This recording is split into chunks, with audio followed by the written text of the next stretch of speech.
Previously on El Flow. Pedro Rosselló quiere hacer algo ahora. Pedro Rosselló, mano dura contra el crimen. Estaban marchando, marched in, bang, bang, bang, bang. Y todos tienen rifle y todo. And everyone has a rifle, and everyone is dressed as if they're going to war. Yo asignaba agentes encubiertos a nivel semanal. I assigned undercover agents weekly to intervene, and when I intervened, they were toast. Pues, mijo, a todos lados, todos los disqueros. Oh man, they were everywhere. They hit every record store, every record label. Hasta a mí me estaban buscando. They were even looking for me. El gobierno perdió el caso porque no pudo demostrar. The government lost the case because it couldn't prove what they were alleging.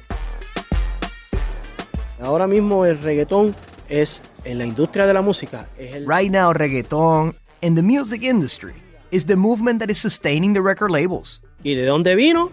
Del underground. And where did it come from? From underground. From Puerto Rico to the world.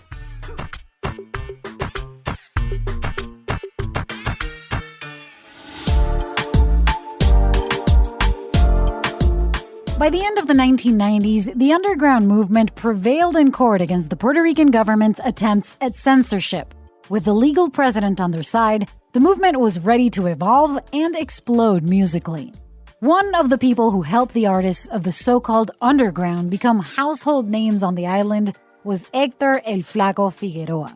Flaco Figueroa era la persona que grabó. El Flaco Figueroa was the person who directed the music videos for the entire underground genre. I'm talking about everybody. DJ Chiclin, DJ Stefano, DJ Joe. This is DJ Playero.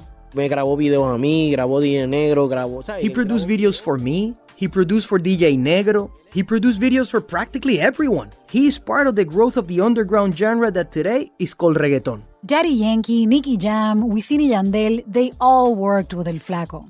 He produced so many music videos that when El Flaco retired after 10 frenetic years, he says he had more than 4,000 music videos in his library. Imagine that. 4,000 music videos, including the masters and all the cutouts. A treasure chest. Perhaps the crown jewel in the history of the movement. But El Flaco Figueroa and his treasure trove would also go down as part of one of the most infamous scandals in reggaeton history. It was early one morning in 2002 that the gravity of the situation dawned on Héctor when he got a call from his mom. Mira, pero viste el periódico. Prende las noticias. Did you see the newspapers? Turn on the news. I was like, what happened? When I opened the window, I had 20,000 federal officers outside, in their cars, waiting for the warrant to search my house.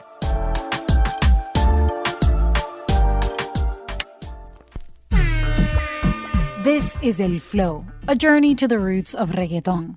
My name is Lilia Luciano, a CBS News correspondent born and raised in Puerto Rico, the cradle of reggaeton. You're listening to episode 14, El Sandungueo.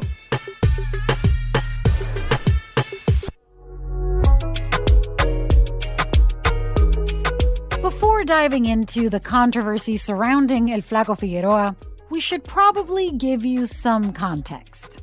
Yo comencé en televisión a los 16 años. I started in television when I was 16, installing TV antennas and setting up TV stations with engineers in Puerto Rico. First, I worked for the Christian channels, later with the regular channels. Over the course of a couple of years, El Flaco bought his own gear and offered his services to the TV stations where he worked. He had a reputation of being a young man capable of solving anything. During one of these shoots, the owner of a television station approached him and invited him to spend a day roaming the halls. Al otro día me aparezco en el canal. Lo primero que me dice es... The next day, I show up at the station. The first thing he tells me is, walk around, meet the people, and stay until the end of the day. I'll pay you, and you can give me your opinion. I did that and met the people who worked there. They started talking to me and telling me how the channel was run. But they told me the negative things, the crazy things that they did at the end of the day. I told the guy, look, these people are stealing your money. I would fire them all, and I would start from scratch. The businessman named Pichi Roman took note and asked El Flaco to meet him again at the station. This time, Héctor could not believe what he saw. Cuando paso, yo veo que está el canal vacío, completamente vacío. When I stop by, I see the station is empty, completely empty. He fired everybody. In the back of my mind, I'm saying, what's wrong with this guy? He's crazy. The guy actually listened to me, a kid he just met. And he sits down with me and says, look, I want to do something like Howard Stern, like radio on television. Funny, but I want to make it about music. At that time, there weren't any music channels in the island. MTV was in English and focused on the Anglo market. So, El Flaco and Roman developed a new show and put out a casting call. La cuestión es que desaparecen más de 3,000 personas al casting, ¿entienden? More than 3,000 people show up for the audition. It was a horrible week. On top of it all, it was December, and the last day of the auditions was December 24th. I got there early in the morning.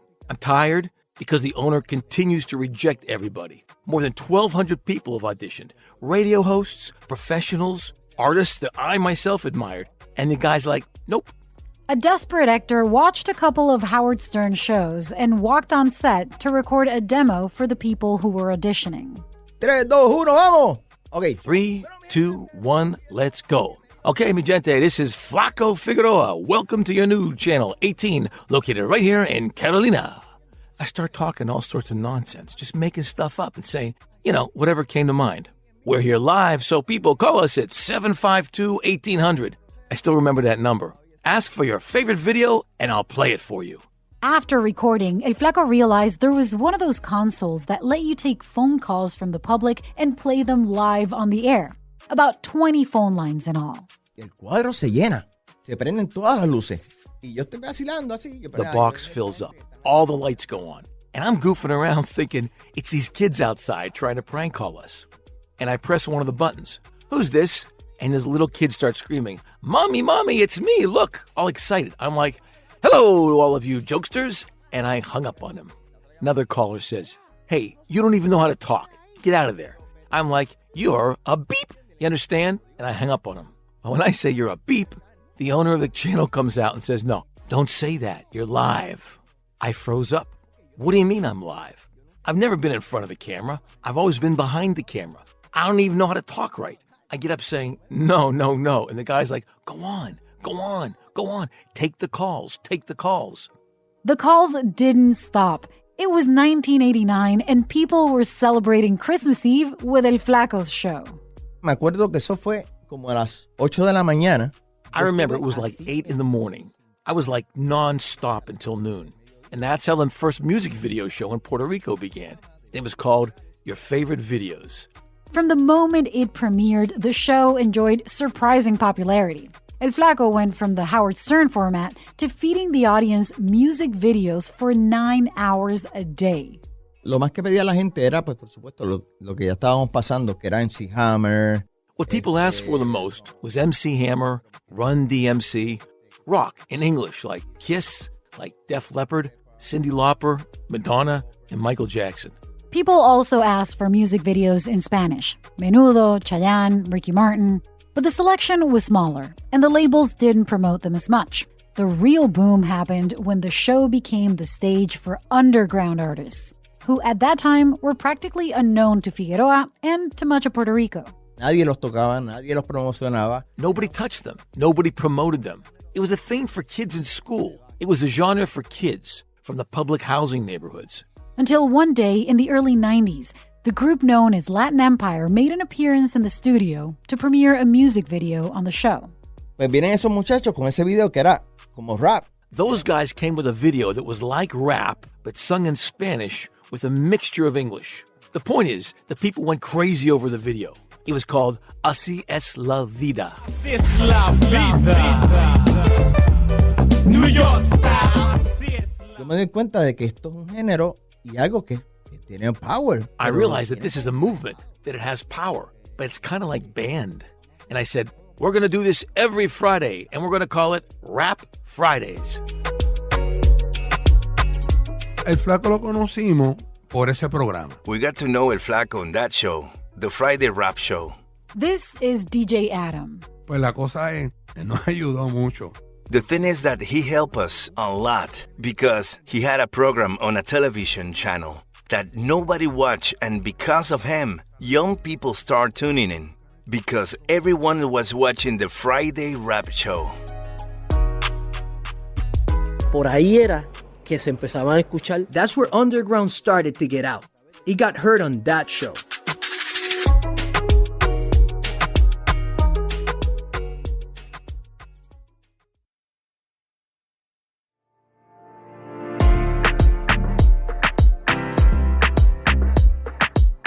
Rap Fridays gave the movement a face just as it was starting to take shape.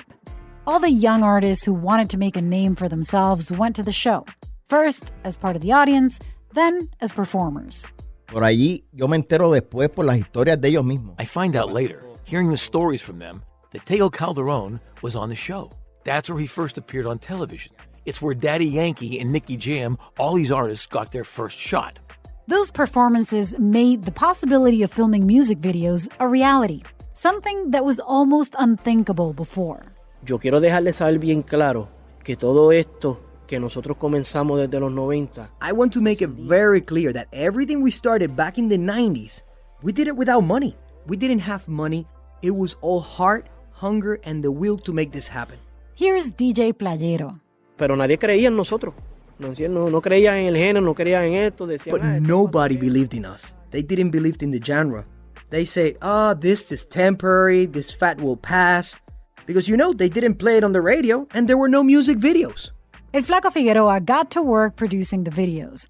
He urgently needed content for the show, and what people wanted was perreo. Te voy a hablar claro, yo veía los videos de americanos de rap. Hey, I'll be straight with you. I watched American rap videos and more or less imitated that. The cars, the locations, the graffiti in the hood, the shots in front of the stairs, it was an imitation. At the beginning, during the era of Maleanteo and Tiraera, the Puerto Rican imitations of American gangster rap videos were pretty authentic. Producing the videos was no cakewalk. There were real gangsters, real dealers, fugitives wanted by the police, and lots of guns.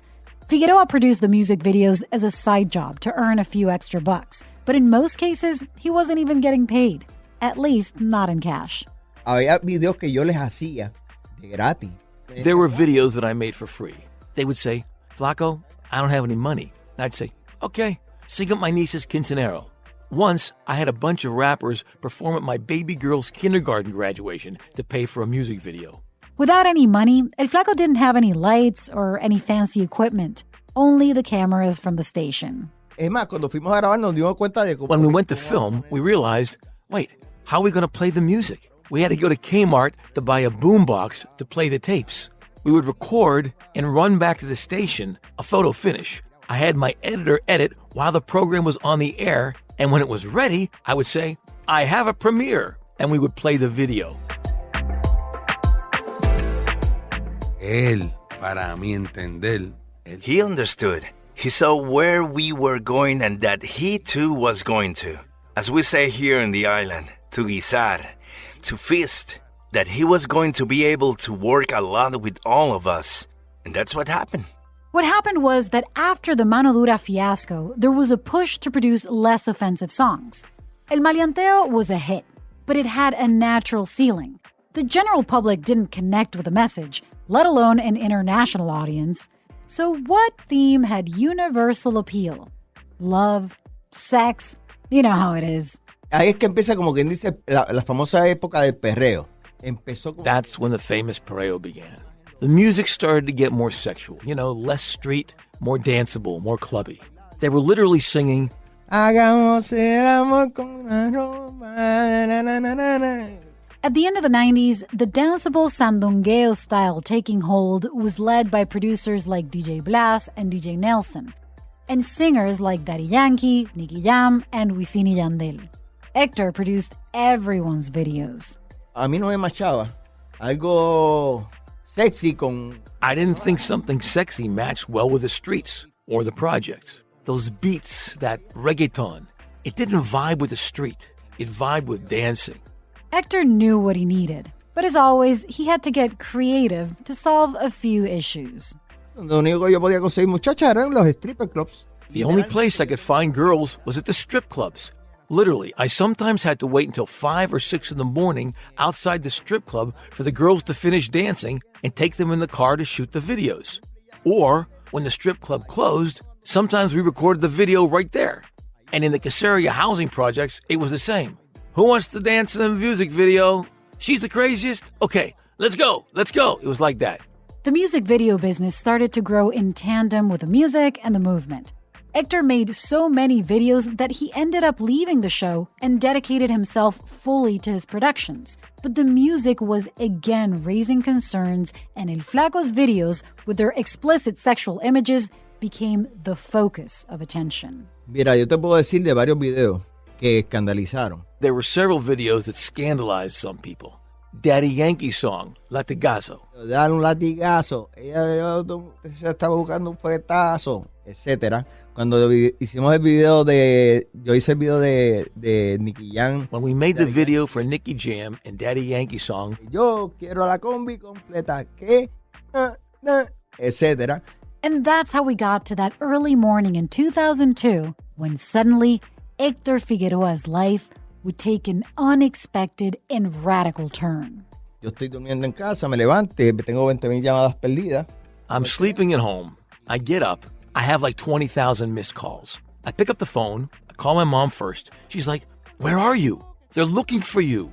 They're saying you're a pornographer who's using minors for videos. You're on all the front pages of the newspapers, that you're going to be arrested."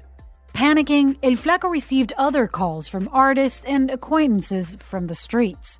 They were all concerned and had the same message: delete everything.